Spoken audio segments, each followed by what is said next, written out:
Okay, तो आज हम बात करेंगे मूविंग कॉइल गैल्वेनोमीटर की। लास्ट टॉपिक में हमने देख लिया कि torque acting on current carrying magnetic loop जो है करंट कैरिंग लूप जो है cos of theta और थीटा जो था ये था angle between area vector and magnetic field vector. That's area of the loop और मैग्नेटिक फील्ड के बीच में जो एंगल था तो उसके ऊपर जो डॉट लगता है n into cosine of the angle theta। Alright, तो आज हम बात करेंगे मूविंग कॉइल गैल्वेनोमीटर। गैल्वेनोमीटर जैसा आपको पता है ये एक ऐसा डिवाइस है जिससे हम क्या करते हैं, डिटेक्ट करते हैं current, detect current inside, current detect करते हैं किसी भी सर्किट में। इस मूविंग कॉइल गैल्वेनोमीटर को हम क्या करते हैं, इसको हम कन्वर्ट करते हैं वोल्टमीटर में भी, एमीटर में भी, वो हम लेटर ऑन देखेंगे। फिलहाल हम इसके कंस्ट्रक्शन की बात करेंगे। कंस्ट्रक्शन सिंपल, हम देखेंगे इसका सेटअप क्या है। हमारे पास एक फ्रेम एक होता है ऐसा, ओके। इन प्रैक्टिस आपको जरूरी नहीं है कि ऐसा ही डब्बा दिखेगा, इतना बड़ा दिखेगा, छोटा सा होता है। ओके, इस फ्रेम के अंदर क्या है, हमने रखे होते हैं एक रेडियल फील्ड के लिए रखे होते हैं magnet, magnet radial field produce करते हैं। मान लो ये नॉर्थ पोल है, साउथ पोल है।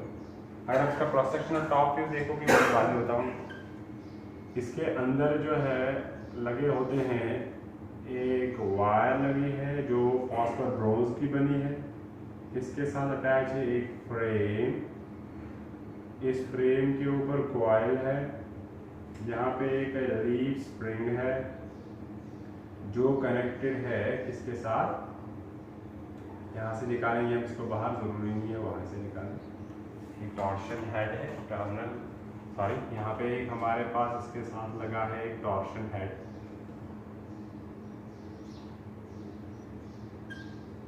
ओके। और यहाँ पे हमने कनेक्ट कर दिया है टर्मिनल और एक टर्मिनल हमारे पास इधर है। टर्मिनल T1 रखेंगे इसका नाम, टर्मिनल T2 रखेंगे इसका नाम, जहाँ पे हम कनेक्शन उठाते हैं। ये जो है ये हमारे पास एयर स्प्रिंग है, एयर स्प्रिंग एक हेलिकल स्प्रिंग होती है, ओके। ये है हमारे पास मिरर स्ट्रिप है, ये हमारे पास मिरर स्ट्रिप। ये जो है ये हमारे पास रेक्टेंगुलर फ्रेम, ये अगर आप देखोगे ये ऐसा होता है, इसके ऊपर जो है कॉइल मोड़ होती है ऐसे, राइट, ऐसे इसके ऊपर कॉइल होती है। ये जो इसके अंदर एक सॉफ्ट आयरन कोर होता है, ऑलराइट। ये है हमारे पास phosphor bronze wire, phosphor bronze wire होती है ये हमारे पास, फॉस्फर ब्रोंज वायर, इसको हम बोलते हैं टॉर्शन हेड, ओके। ये है हमारे पास मैग्नेटिक फील्ड नॉर्थ साउथ की वजह से प्रोड्यूस होता है। और ये है हमारे पास क्या, रेक्टेंगुलर फ्रेम, रेक्टेंगुलर फ्रेम। और ये जो T1 T2 है, T1 T2 जो है ये कनेक्टिंग टर्मिनल्स, कनेक्टिंग। इसका अगर आप ऐसे काटोगे ऊपर से, ऊपर वाली सेक्शन देखोगे इसका, तो वो कैसा दिखेगा आपको, आपको ऐसा डब्बा जैसा दिखेगा। इस डब्बे के अंदर आपको दिखेगा ये सेटअप,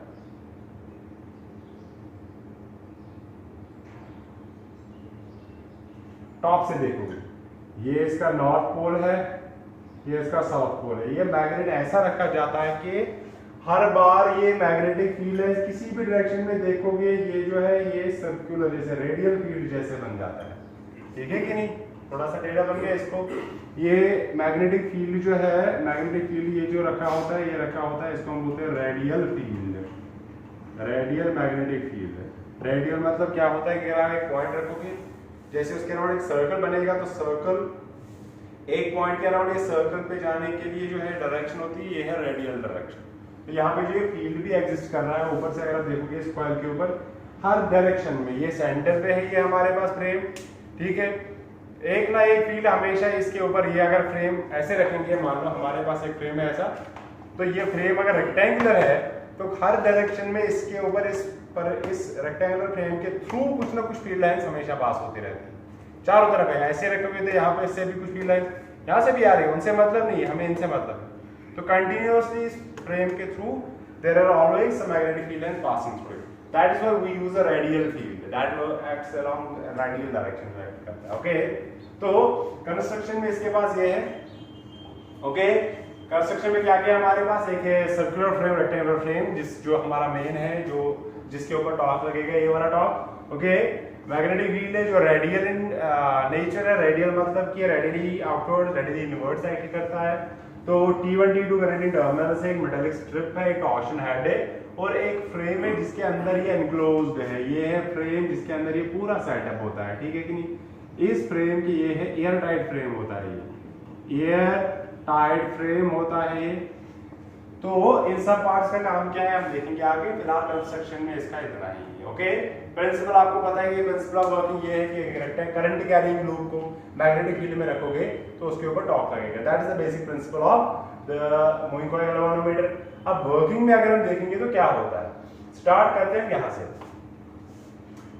कनेक्टिंग टर्मिनल्स को हम कनेक्ट करते हैं एक्सटर्नल सर्किट के साथ। ओके, हो गया ये।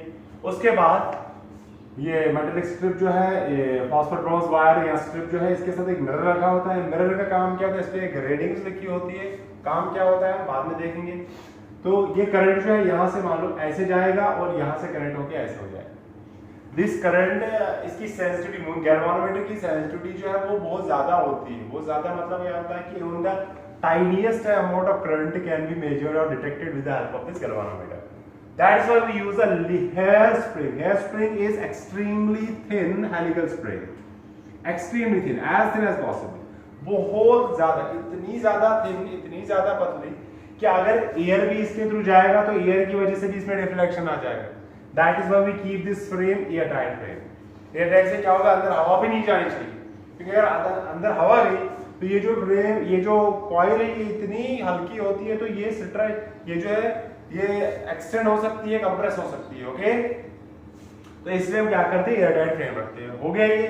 अब ये इतनी हल्की हम क्यों रखते हैं, ताकि स्मॉलेस्ट से स्मॉलेस्ट करंट की डिटेक्शन भी हो जाए। अभी आप देखोगे इसमें डिफ्लेक्शन हो जाता है तो ये ऊपर नीचे हो जाएगा, या तो कंप्रेस हो जाएगा या रिलैक्स हो जाएगा। तो ये टाइनीएस्ट फोर्स से भी क्या होनी चाहिए, कंप्रेस या रिलैक्स होनी चाहिए। ओके, उसके बाद क्या होता है, इस मेटालिक स्ट्रिप के ऊपर क्या होते हैं, ग्रेटिंग्स रखे होते हैं। ऑलराइट, अब देखो होता क्या है, होता यह है कि जैसे ही हम इसमें करंट पास करा देते हैं, जैसे करंट इसके थ्रू फ्लो हो गया, इसके ऊपर क्या लगेगा, अब ये आ गया है एक मैग्नेटिक फील्ड के अंदर। क्या आ गया, मैग्नेटिक फील्ड के अंदर। Remember one thing, at any time if this is the area of this loop, मैंने आपको बोला कि always there is always one some magnetic field is always passing perpendicular to this. तो ये है फ्रेम, इसके थ्रू एरिया जा रहा है। What is the area vector, area vector होता है इस एरिया के परपेंडिकुलर। मैग्नेटिक फील्ड भी इसी डायरेक्शन में जा रहा है, तो there is always a 0 degree angle between the area vector and some magnetic field. Okay, तो वो हम बाद में देखेंगे इक्वेशन जब हम लिखेंगे। तो जैसे इसके ऊपर मैग्नेटिक फील्ड लगता है तो क्या हो जाएगा, ये रोटेट करेगा clockwise and anti clockwise depending upon the terminals T1 and T2 where they are connected. Okay, तो जब ये रोटेट करेगा, रोटेशन की वजह से क्या हो जाएगा, ध्यान से देखियो, ये रोटेशन जब हो जाएगा तो ये स्प्रिंग जो है ये ऊपर जाएगा, कंप्रेस हो जाएगा, रिलैक्स हो जाएगा। ओके, उससे क्या होगा कि ये जो वायर इसके ऊपर अटैच होती है, ये फास्फोर ब्रॉन्ज वायर जो होती है, इसमें क्या आता है, ये ऑब्वियस बात है, जब आप अगर एक धागा भी लोगे, उसको दो एंड्स को अलग डायरेक्शन में घुमाओगे तो उसमें भी एक ट्विस्ट आ जाता है। वो जो ट्विस्ट है वो कितना ट्विस्ट हो गया अपने नेचुरल पोजीशन से, वो ये मिरर स्ट्रिप जो है वो मेजर करके देते कितना ट्विस्ट होता है। उसको हम, अगर आप हायर फिजिक्स पढ़ोगे, उसको हम बोलते हैं क्या, उसको हम बोलते हैं एंगल ऑफ ट्विस्ट फाइंड करते हैं, एंगल ऑफ ट्विस्ट फाइंड करते हैं कि through which angle this wire has been twisted when this rectangular frame starts rotating under the application of torque due to this magnetic field because current is already passing through it. Alright, तो ये जो है यही rotate करेगा जब हम इसमें current pass करेंगे। रोटेशन की वजह से इसके ऊपर जो वायर है उसमें ट्विस्ट लगेगा, वो ट्विस्ट जो है वो उसकी इमेज जो है वो हमें नजर आती है किसमें, इस मिरर स्ट्रिप में। ये मिरर स्ट्रिप हमें देता है कि कितना ट्विस्ट हो गया है। उस ट्विस्ट से हमें पता चलेगा एंगल ऑफ ट्विस्ट, मान लो उसका वैल्यू रखेंगे अल्फा से नोट करेंगे। ओके, तो ये होता क्या है, angle through which the phosphor bronze wire is twisted when the frame rotates, right? और ये टॉर्शन हेड का काम क्या होता है, ये इसको देखो ऐसा होगा, ये इसको हिलने नहीं देगा, इसे ऊपर फिक्स करके रखा है इसकी ओरिजिनल पोजीशन। अब नीचे आप इसको घुमा रहे हो तो नीचे में ट्विस्ट आएगा, it should not be free, otherwise अगर वायर नीचे ट्विस्ट लग रहा है ये भी घूमेगा तो फिर हमें पता नहीं चलेगा कि कितना रोटेट हो गई है। ओके, तो ये जो है इसको वायर को फिक्स करके रखता है, फिक्स करके रखा है इसने, अभी वायर जितना घूमेगी उतना ही इसमें ट्विस्ट आ जाएगा। ओके, तो उसके बाद हम क्या देखते हैं कि ये वायर तब तक रोटेट हो जाएगी, दो चीजें आती है इसमें, जैसे आपने स्प्रिंग्स में पढ़ा है कि अगर आप एक स्प्रिंग को कंप्रेस करोगे तो उसके अंदर एक रेस्टोरिंग फोर्स बन जाता है, वो वापस अपने आप को रिलैक्स कर लेती है, आप उसको ज्यादा स्ट्रेच करोगे वो वापस अपने आप को कंप्रेस करती है। Same is the case with every kind of solid substance, specially wires. Wires में जब ट्विस्ट लगाओगे तो उससे क्या होता है, उनके अंदर एक रेस्टोरिंग टॉर्क जनरेट होता है जो चाहता है कि ये ट्विस्ट जो है खत्म हो जाए, हम वापस अपनी पोजीशन पे आ जाए। ओके, तो इनके अंदर जनरेट होता है एक टॉर्क जिसको हम बोलते हैं रेस्टोरिंग टॉर्क। क्या बोलते हैं? Restoring torque. तो हम पहले बात करेंगे ये वाला torque acting on the wire और the frame, on the wire या फ्रेम किसके बराबर है, that is equal to n into I into A into B, and of course the angle between the magnetic field and area vector अभी बताया आपको, वो किसके बराबर है, 90 के सॉरी 0 के बराबर, तो ये मैक्सिमम इतना आएगा। और n जो है ये है number of turns, number of turns, ये जो है इस फ्रेम के ऊपर नंबर ऑफ टर्न्स कितनी होती है। ओके, I जो है ये है करंट कितना जा रहा है इसमें, A जो है ये है एरिया ऑफ रेक्टेंगल, ये जो एरिया रेक्टेंगल सेक्शन बन रहा है इसका एरिया कितना है, एरिया ऑफ फ्रेम कितना है, और B जो है ये है रेडियल मैग्नेटिक फील्ड कितना है, रेडियल मैग्नेटिक फील्ड जो हमने यूज करा है। ओके, दिस इज टॉर्क, कौन सा टॉर्क जो हमने अप्लाई कर रखा है, तो रेस्टोरिंग टॉर्क जो है, रेस्टोरिंग टॉर्क जो है वो किसके बराबर होगा, टी आर लिखेंगे इसको, that will be equal to C into alpha. Okay, इसको ये सी जो है इसको हम बोलते हैं टॉर्शन कांस्टेंट। क्या बोलते हैं? Torsion constant. इससे आपको मतलब नहीं है, ये आप अभी नहीं समझ सकते क्योंकि ये जो है ये एक इंजीनियरिंग की टर्म है। टॉर्शन कांस्टेंट ये एक ऐसा फैक्टर होता है इन सॉलिड्स का कि अगर हम देखेंगे कि टॉर्शन जो है डिपेंड करता है, अगर आप टॉर्शन का मतलब अगर आप टेस्ट करोगे इस ऑब्जेक्ट को तो इसमें कितना ज्यादा एंगल बनेगा उतना ही आपको टॉर्शन भी ज्यादा लगेगा। ओके, तो ये कुछ उसके अलावा कुछ फैक्टर्स पे डिपेंड करता है सॉलिड्स के, वो हम लिखते हैं इसके कांस्टेंट के टर्म्स में, टॉर्शन कांस्टेंट। एंड अल्फा जो है ये हमारे पास क्या, एंगल ऑफ ट्विस्ट, अल्फा जो है ये एंगल ऑफ ट्विस्ट, और ये तब तक रोटेट करता रहेगा जब तक कि क्या ना होगा कि अप्लाइड टॉर्क का वैल्यू, टॉर्शन इतना ज्यादा जनरेट होगा कि इसका जो रेस्टोरिंग टॉर्क है वो इसके बराबर ना जाए। तो एट इक्विलिब्रियम अगर हम बात करेंगे, एट इक्विलिब्रियम जब हमें रीडिंग लेनी है, जब ये रुक जाती है, ये कहाँ पे, ये जो इसके साथ सुई लगी होगी या जो यहाँ पे हमें मेजरमेंट चाहिए, तो उस टाइम पे अप्लाइड टॉर्क और रेस्टोरिंग टॉर्क जो है इक्वल होगा। Applied torque is n into I into A into B equal to किसके बराबर, C into अल्फा। तो हम देखेंगे यहाँ पे कि ये जो डिफ्लेक्शन है अल्फा, दैट इज ट्विस्ट कितना आ गया इसमें, that is equal to NIAB upon C के बराबर। अगर आप देखोगे इसमें n into A into B upon C ये सारे कांस्टेंट है, करंट जो है ये अलग। ओके, तो हम लिख सकते हैं कि अल्फा जो है दैट इज डायरेक्टली प्रोपोर्शनल किसके ऊपर, I के ऊपर, करंट के ऊपर डिपेंड। जितना ज्यादा करंट उतना इसमें ट्विस्ट लगेगा ज्यादा, क्योंकि जितना ज्यादा करंट उतना ज्यादा रोटेशन, उतना ज्यादा रोटेशन उतना ही ज्यादा इसमें क्या आ जाएगा, ट्विस्ट आ जाएगा। तो deflection we can write this as क्या, ये लिख सकते हैं हम यहाँ पे कि डिफ्लेक्शन इज डायरेक्टली प्रोपोर्शनल किसके ऊपर, deflection is directly proportional to current. Current ज्यादा चल रहा है तो डिफ्लेक्शन भी क्या होगी, ऑब्वियसली ज्यादा होगी। करंट कम होगा तो डिफ्लेक्शन भी क्या होगी, कम होगी। दैट इज कि ये डिफ्लेक्शन से हम कैसे मेजर कर सकते हैं इस चीज को, और इसमें कुछ इंपॉर्टेंट टर्म्स आती है। दैट इज एक है हमारे पास करंट सेंसिटिविटी क्या होती है, करंट सेंसिटिविटी क्या होती है, दूसरा है हमारे पास वोल्टेज सेंसिटिविटी क्या होती है। दूसरा है हमारे पास वोल्टेज सेंसिटिविटी क्या होती है। सिंपल टर्म से आप खुद फाइंड कर सकते हो। ओके, अगर हम देखेंगे कि करंट सेंसिटिविटी और वोल्टेज सेंसिटिविटी क्या होती है। करंट सेंसिटिविटी की बात करेंगे पहले हम बात करेंगे ऊपर वाला करंट सेंसिटिविटी। करंट सेंसिटिविटी जो है ये सिंपल टर्म्स में हम बोलते हैं, ये होता है क्या, डिफाइंड है deflection per unit current. Deflection per unit current जो है उसको हम बोलते हैं करंट सेंसिटिविटी। कि कितनी डिफ्लेक्शन हो रही है एक एम्पीयर फ्लो करने से। अगर ज्यादा हो रही है तो ज्यादा सेंसिटिव, अगर बहुत कम हो रही है तो कम सेंसिटिव। ओके, तो हमारे पास इक्वेशन है, वी हैव क्या, C इंटू अल्फा जो है it's N into I into A into B। Okay, हमें दिखा रहा है deflection per unit current, deflection is this, current is this, इसको नीचे इसको यहां ले आओ, it's alpha upon I will be equal to N into B into A upon C के बराबर।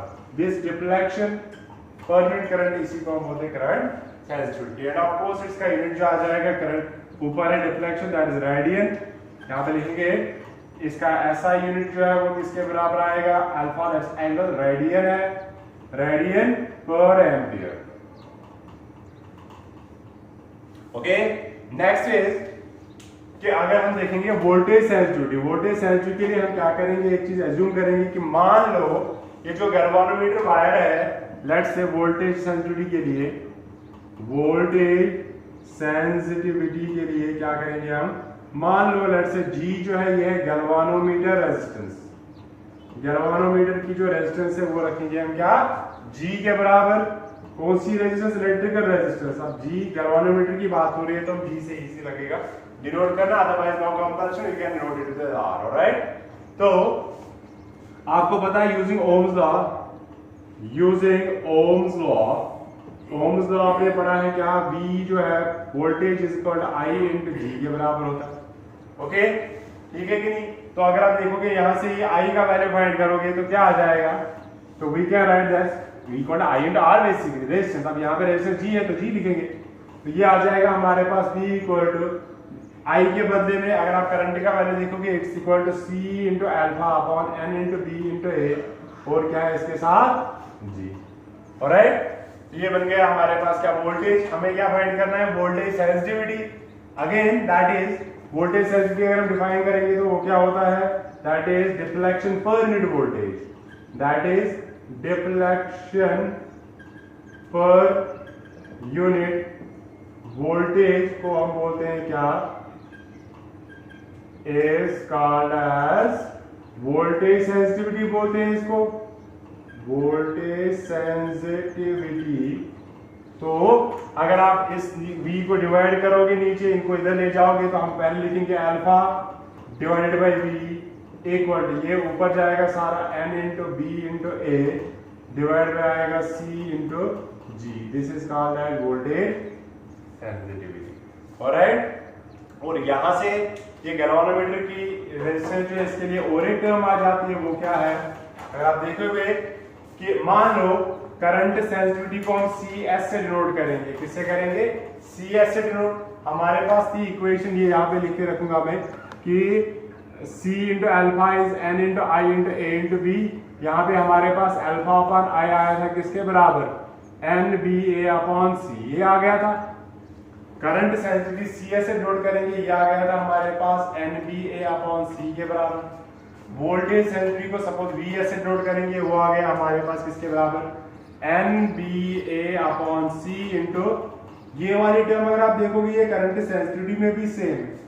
तो अगर मैं ऐसा लिखूं V as voltage sensitivity equal, इसके बदले में लिखता हूं current sensitivity divided by G, तो गैल्वानोमीटर की रेजिस्टेंस जो है वो वैल्यू आ गया current sensitivity divided by voltage sensitivity. बहुत बार नीट में इस इक्वेशन के बेस्ड क्वेश्चन आया।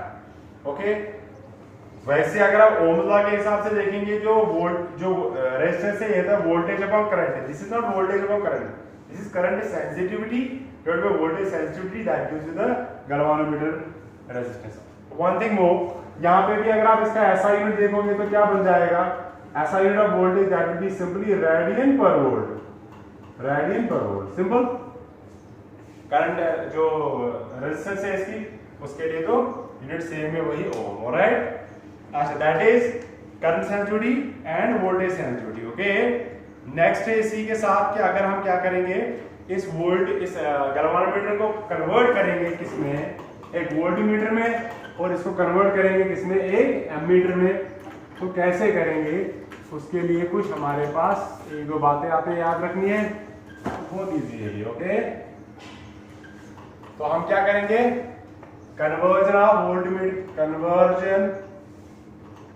Of galvanometer into ammeter, ammeter में कन्वर्ट करेंगे और इसको किस में कन्वर्ट करेंगे, वोल्टमीटर में कन्वर्ट करेंगे। ऑलराइट, तो गैल्वेनोमीटर को एमीटर बनाने के लिए हमारे पास रूल क्या है कि अगर मान लो गैल्वेनोमीटर की सिंबल जो है ऐसे नोट करेंगे, इसके पैरेलल में हम एक रेजिस्टेंस जोड़ते हैं। ओके, रेजिस्टेंस का नाम रखेंगे फिलहाल हम क्या, थोड़ा सा बड़ा बनाएंगे,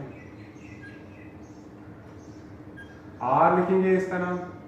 मान लो यहां से करंट टोटल जो है वो आ रहा है आई, जो गैल्वेनोमीटर वाली रिंग में करंट जा रहा है दैट इज आई जी, जो बाकी बचा करंट वो कहां जाएगा, इधर आई माइनस आई जी, यहाँ पे मिलेंगे वापस एज पर जंक्शन रूल, जो टोटल करंट वापस जाएगा यहाँ पे। तो in order to convert a galvanometer into an ammeter, वही करंट है रेजिस्टेंस। ओके, और ये जो रेजिस्टेंस है ये पैरेलल में कनेक्ट की जाती है किसके, गैल्वेनोमीटर की। ओके, अच्छा, वोल्टमीटर में कन्वर्ट करिए। एंड वन थिंग मोर, ये जो रेजिस्टेंस होती है ये लो रेजिस्टेंस होती है, तो a low resistance is connected parallel to the galvanometer in order to convert it into an ammeter। तो ये पूरा सेटअप जो है आपके पास ये होता है एमीटर, जो आप देखोगे लैब में। किसी दिन अगर आप बाई चांस आ गए स्कूल, तो आपको लैब में दिखाऊंगा मैं कि ये एमीटर के अंदर एक गैल्वेनोमीटर कैसे फिट होता है। ऑलराइट, तो उसको हम कैसे कन्वर्ट करते हैं किसके अंदर, किस फॉर्म में, एमीटर में। तो पूरा सेटअप जो बन गया, ये बन गया हमारे पास क्या, एमीटर। ऑलराइट, तो हम क्या करते हैं, एमीटर में कन्वर्ट करने के लिए रेजिस्टेंस, एक लो रेजिस्टेंस कनेक्ट करते हैं पैरेलल, इसको हम शंट बोलते हैं। Alright, parallel to galvanometer. Okay, अगर आप यहाँ पे देखोगे इस वाले लूप में, इस वाले लूप के अंदर अगर आप अप्लाई करोगे किरचॉफ्स वोल्टेज लॉ, ये G मान लो ये है गैल्वेनोमीटर रेजिस्टेंस, और G is a symbol of galvanometer also. R मान लो ये है शंट रेजिस्टेंस है, सिंपली लिखेंगे रेजिस्टेंस कनेक्टेड पैरेलल, शंट बोलते हैं अदरवाइज इसको। ओके, तो अगर हम क्या करेंगे, using Kirchhoff's voltage law use करेंगे, तो हमारे पास क्या बनेगा, यहां से स्टार्ट करेंगे, you are going in the direction of current, higher voltage से लोअर वोल्टेज, तो नेगेटिव साइन के साथ Ohm's law I into R, फिर वापस आएंगे, अगर से करंट जा रहे हैं तो पॉजिटिव बनेगा I G into G, sum of all the voltage किसके बराबर आएगा, 0 के बराबर। तो यहां से आप फाइंड कर सकते हो आई जी इंटू जी आएगा किसके बराबर, I minus I G into, you can find the value of the resistance that is required to convert a galvanometer into voltmeter by this equation, that's equal to I minus I into, this way you can find the value of this resistance. Okay, or you can find any other value, value of Ig, value of G, or anything else. That is how you can convert a galvanometer into voltmeter. And now when it is converted into an ammeter, this ammeter is always connected in series. Ammeter is always connected in series में connect किया जाता है, क्योंकि इसके दो reason है, मैंने आपको पहले भी करंट में बोला था। पहला रीजन ये है कि एमीटर को मेजर करना होता है। देखो गैल्वेनोमीटर जो है ये करता है डिटेक्ट करंट, इसका काम मेजरमेंट का नहीं है।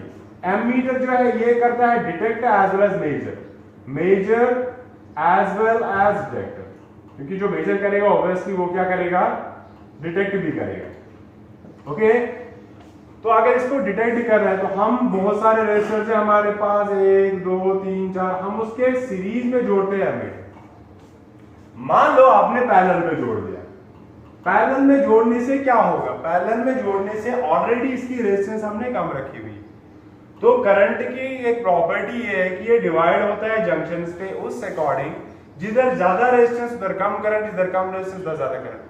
तो ये जब इस जंक्शन पे पहुंचोगे, इसकी रेजिस्टेंस कम है तो करंट पूरा जाएगा इधर, इन रेजिस्टेंस के पास करंट जाएगा नहीं, तो क्योंकि हमें इधर ही चाहिए करंट, तो हो गया हमारा नुकसान। सेकंड थिंग, अगर आप इसको पैरेलल में जोड़ोगे तो ये उतना ही करंट मेजर करेगा जो इसके पास आ रहा है, इसके थ्रू कितना जा रहा है वो हमें पता ही नहीं चलेगा। इसलिए हम क्या करते हैं, हम इसको सीरीज में जोड़ते हैं, जितनी चार्ज आएगी वो सारी इस गेट के थ्रू पास हो जाएगी। तो ये उधर काउंट कर रहा है कितने नंबर आ रहा है।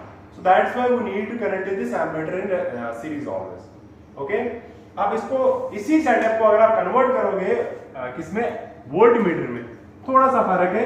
इधर पैरेलल में आपने छोटी रेजिस्टेंस जोड़ दी, उधर सीरीज में आप एक बड़ी रेजिस्टेंस जोड़ोगे। Okay, simple. तो ये है अगर हम इसको वोल्ट मीटर में कन्वर्ट करें। वोल्ट मीटर में कन्वर्ट करने के लिए ये है आपके पास गैल्वानोमीटर, एक लंबी रेजिस्टेंस जो है वो हम क्या करते हैं, इसके सीरीज में जोड़ते हैं। ये है हमारे पास रेजिस्टेंस R। ओके, ये जो पूरा सेटअप बन जाएगा ये है हमारे पास क्या, एक वोल्ट मीटर।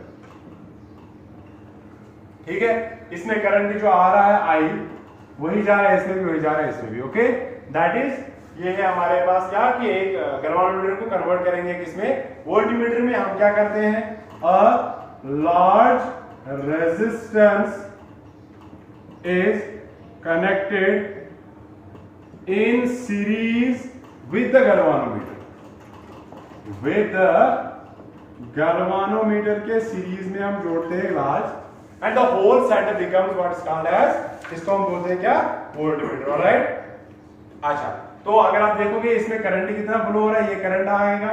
तो मान लो लेट्स से लेट V जो है ये हमारे पास वोल्टेज, तो यूजिंग ओम्स लॉ V जो है वो होता है I इंटू R। सीरीज में रेजिस्टेंसेस का सिंपल क्या होता है, सम होता है। तो हमारे पास जो है करंट का वैल्यू बन जाएगा V divided bye R plus G। हमें इससे मतलब नहीं, हमें मतलब है रेजिस्टेंस का वैल्यू कैसे फाइंड करोगे। तो इस इक्वेशन से डायरेक्ट आप लिखोगे V divided by I equal to R plus G, which implies you can write R का वैल्यू आएगा V upon I minus G के बराबर, और you can write it this way R equal to V minus IG upon I के बराबर। This is the value of resistance that is required to convert a galvanometer into a voltmeter by connecting this resistance into in series. When this whole setup is made, this setup is connected in parallel always. ये हमने उस time पे बोला था आपको कि आगे बताएंगे। Why parallel? इसके लिए रीजन क्या है, दो चीजें। एक ये वोल्टमीटर की सिंबल जो है वो V से नोट करते हैं, अभी इसकी जरूरत नहीं है। वोल्टमीटर की जो सिंबल है वो V है। V जो है ये भी करता है measure as well as detect, measure as well as detect करता है ये किस चीज को, वोल्टेज को। ये करता है किसको, करंट को। ये डिटेक्ट करता है खाली करंट। ओके, इसकी रेजिस्टेंस बहुत ज्यादा होती है, इसको हम पैरेलल में जोड़ते हैं। दो रीजन है पैरेलल में जोड़ने का, एक ये है कि ये जो वोल्टेज होती है, ये आपको पढ़ा है अगर आप थर्मोडायनामिक्स जानते हो थोड़ी सी, ये होती है एक path function, sorry state function होती है। ये स्टेट फंक्शन का मतलब क्या होता है कि ये डिपेंड नहीं करते कि किस रास्ते जाओगे, ये depends on the initial point and the final point.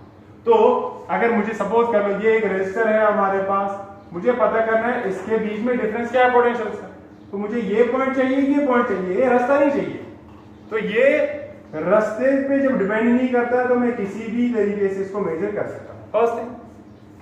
Second thing ये है कि अगर हम क्या करेंगे, ये जो वोल्टमीटर है इसकी रेजिस्टेंस बहुत ज्यादा होती है। क्या होती है, बहुत ज्यादा।